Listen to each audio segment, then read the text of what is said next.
ముందుగా నల్లగొండ నుంచి మొదలు పెడదాం. ఉమ్మడి నల్గొండ జిల్లా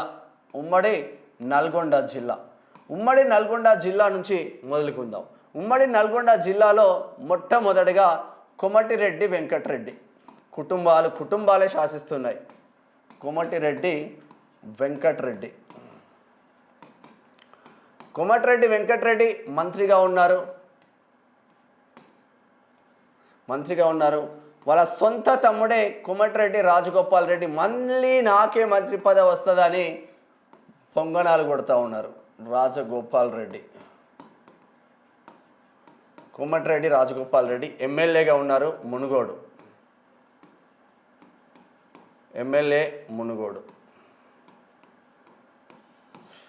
సరే, ఇద్దరితో ఆగుతుందా? మరి మా ఇంట్లో మా అన్ననే కదా మంత్రి, మళ్ళీ నేను మంత్రి పదవి వస్తే మంత్రి పదవి అడిగితే ఎట్లా ఇజ్జత్ పోయే కార్యక్రమం లేదా? ఉమ్మడి నల్గొండ జిల్లాలో ఎస్సీ ఎస్టీ బీసీ మా వేముల వీరేశమన్న ఉన్నాడు కదా, జబర్దస్త్ మనిషి. మరి వేముల వీరేశమన్నకి ఎందుకు ఇయ్యరు?